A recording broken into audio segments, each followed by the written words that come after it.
Okay, let's dive right in.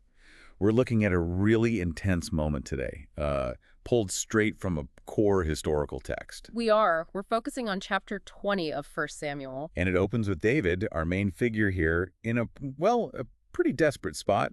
You might recall he's been serving King Saul, done well, maybe too well. Yeah, and that success has kind of stoked this dangerous paranoia in Saul. Things have really escalated. So David's now properly on the run. He fears for his life. That's right. He's just fled Naoth at Ramah, and where does he go? Straight to the one person he thinks he can absolutely trust. Jonathan, King Saul's own son. Exactly. And what hits you right away is just how raw his fear is when he gets there. It's not like, hey, how's it going? This is pure desperation. No, not casual at all. The text puts you right there. David just pours it all out, asking Jonathan, what have I done? What's my crime? How have I wronged your father that he's trying to kill me? He's genuinely baffled, isn't he? Like, what is the actual charge here? Yeah. And Jonathan's initial reaction, it's revealing about how he sees his father, maybe a bit of denial about how bad things have got. Totally. He seems genuinely shocked by David's fear. He says something like, no way, that can't be true. My dad tells me everything. Big stuff, small stuff. Why would he hide this from me? He wouldn't do that. He's confident in that relationship, believes there's transparency there. But David's seen a different side of Saul up close by this point. He's felt that volatility firsthand. So he pushes back. He's convinced Saul is keeping it secret from Jonathan. And specifically because they're such a good friends. Right. David figures Saul knows Jonathan would tip him off, protect him. Which really just highlights how fractured things are in the royal household now. Saul's fear is so big, he's manipulating his own son. And David gets it. He sees the manipulation, and then he says something. Well, it really lands with force. It's incredibly dramatic. He swears an oath, basically doubling down on his belief that Saul is hiding this because of their friendship. And then that line gets me every time. As surely as the Lord lives and as you live, there is only a step between me and death. Just think about that phrase, only a step. Yeah, it just conveys total constant peril. He feels like he's right on the edge.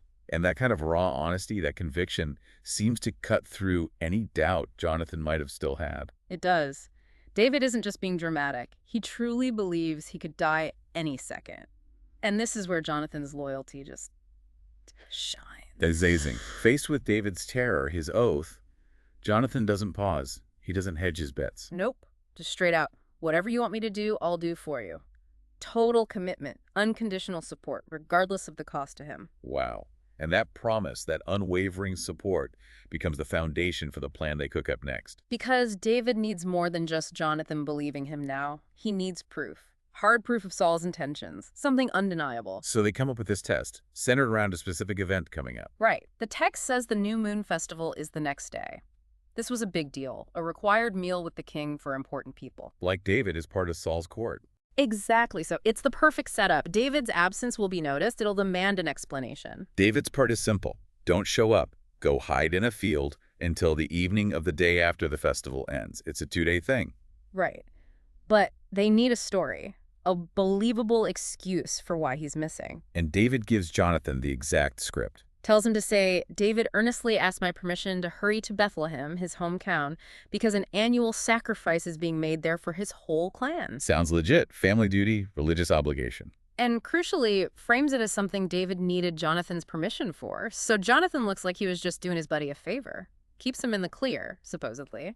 And they pre-plan how to read Saul's reaction. If Saul is cool with it, says very well, or something similar. Then David's safe, the coast is clear. But the other possibility. The one David fears, is that Saul loses his temper. If he blows up, that's the confirmation. That proves Saul really is out to get him. Okay, so before they split up, they need to really solidify this. They go out into a field, away from anyone else. And they make a covenant before the Lord. This is serious stuff, not just a pinky swear. It's a sacred vow. Jonathan lays out his side. He'll find out how his father really feels. And if it's bad news, he'll warn David, make sure he gets away safely. But then Jonathan adds something else, something really profound. Yeah, this part shows Jonathan really understands what's likely going to happen, doesn't it?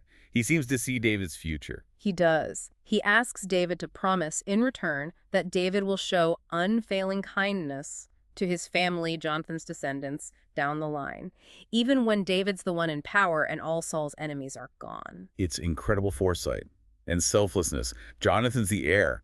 He's essentially giving up his own shot at the throne by helping David. And he's not asking for himself, but for his kids, his grandkids. The text even says the covenant is with the house of David, making it generational. And the reason, why is Jonathan so insistent on this promise? The account gives the reason plainly. Jonathan had David reaffirm the oath out of love for him because he loved him as he loved himself. That phrase pops up again, emphasizing just how deep this bond runs. It's extraordinary. It really is. And that bond fuels the next part of the plan, the communication system, which is pretty clever. Super clever. They need a way for Jonathan to get the message safe or flee to David without anyone seeing them together. So the setup is for 2 days later, back near that stone easel where David had hidden before. Jonathan will go out with a young boy, looking like he's just practicing archery. Normal enough activity. Okay, so he shoots 3 arrows. Right, like he's aiming at a target. Then he sends the boy to find them. And the key is what Jonathan shouts to the boy. David will be hiding nearby, listening. That's the code. So if it's safe, what's the signal? Jonathan shouts, "Look, the arrows are on this side of you. Bring them here." The message to David is, "Danger isn't ahead. It's clear. Come on out." And if Saul failed the test, if David needs to run, Then Jonathan shouts, "Look, the arrows are beyond you," meaning the danger is out there, ahead. You need to go, flee. The text adds, "For the Lord has sent you away," framing it almost as divine protection through escape. and they make sure the boy is clueless. The boy knew nothing of all this, only Jonathan and David knew. Total secrecy. And before they part ways after setting this up, one last reminder. The Lord is witness between you and me forever, sealing the deal, reaffirming the sacredness of their promise. Okay, plan set. David goes into hiding. The festival feast starts. Picture the scene. King Saul's table, Jonathan's there, Abner the commander, and one very obvious empty seat. David's seat. Day one, Saul apparently doesn't say anything. The text suggests he might have just assumed David was ritually unclean, couldn't attend the sacred meal. Plausible deniability for a day. But day two, the seat's still empty. Saul's temporary explanation wears thin. His patience snaps. Yeah, he turns directly to Jonathan. Why hasn't the son of Jesse come to the meal, either yesterday or today? Notice the son of Jesse bit. Can sound a bit dismissive, right? Emphasizing David's non-royal roots. It's definitely a bit of a dig there. So Jonathan delivers the pre-agreed excuse. Tell Saul that David earnestly asked my permission to go to Bethlehem for that family sacrifice. Needed to see his brothers. Framed it as asking Jonathan a favor. And this is it. The moment of truth. Does the excuse work? Not even close. It just ignites the fury Saul's been hiding. The text says his anger just flared. Exploded. And Saul's reaction is, well, it's terrifying. And he unleashes it on Jonathan. Shouts this horrible insult. You son of a perverse and rebellious woman. Don't I know that you have sided with the son of Jesse to your own shame and to the shame of the mother who bore you? Attacks his loyalty, his character, even his mother. Vicious stuff. And then Saul spells out why he hates David so much. It's pure politics, fear for his dynasty. Says it right out. As long as the son of Jesse lives on this earth, neither you nor your kingdom will be established. Now send and bring him to me, for he must die. He sees David as a direct threat to Jonathan's future kingship. Jonathan, still trying, maybe desperately, to appeal to reason, asks, why? Why should he be put to death? What has he actually done? He's asking for justice, a reason. But Saul is way past reason, and his paranoia tips into outright violence. The account says, Saul hurled his spear at Jonathan, trying to kill his own son, right there for defending David. There's no ambiguity left after that, is there? None whatsoever. That single act tells Jonathan everything he needs to know. The test is conclusive. His father is absolutely determined to kill David, even willing to kill him to get his way. So Jonathan's reaction. He gets up from the table, furious, refuses to eat. The text says he's grieved specifically at his father's shameful treatment of David. Even after being attacked himself, his concern is still for his friend. Loyalty holds firm. Incredible. So the next morning, despite everything, Jonathan follows through, goes to the field with the boy. Executes the plan perfectly, shoots an arrow beyond where David's hiding, shouts the code, "Isn't the arrow beyond you?" Adds some urgency for the boy, "Hurry, go quickly, don't stop." Makes it look natural. Gets the boy to gather the arrows, sends him back to town with the gear. Clears the stage. And then David comes out from his hiding spot. And the farewell. It's heartbreaking. Yeah, the text describes it so vividly. David bows down 3 times, total respect and submission almost. Then they kiss, They weep together. And it specifically notes David wept the most. You feel the weight of it all, the confirmed danger, the pain of this goodbye, knowing David's heading into exile, hunted. Jonathan's final words try to offer some comfort, grounding them back in their promise. Reminds David, "Go in peace, for we have sworn friendship with each other in the name of the Lord," recalling the terms of their covenant, the promise that extends to their descendants forever.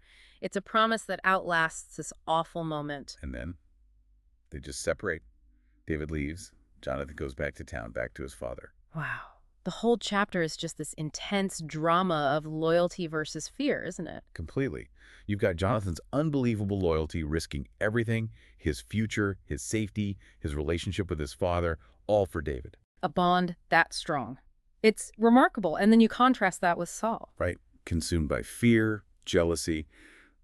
It twists him, makes him deceitful, paranoid, violent, even against his own family. It's a stark picture of how fear can corrode someone in power, isn't it? And how it isolates them. And the whole plan, they devised the excuse, the arrows, the timing. It just shows the lengths they had to go to because the situation was so volatile, so dangerous. They needed that secrecy, that cleverness just to communicate, just for David to survive. It wasn't a simple disagreement. It was life or death. It really makes you think about what true friendship looks like under pressure. What does loyalty demand when the stakes are that high? Exactly. How do you stay true to someone? How do you maintain your integrity when everything and everyone, especially those in power, seems set against it? This story, it presents this friendship that defies a king, risks a kingdom. It really leaves you asking, what is the true cost of loyalty? And are there bonds, tested like this one was, that are strong enough to endure whatever life throws at them? Something to definitely think about in our own lives, our own relationships.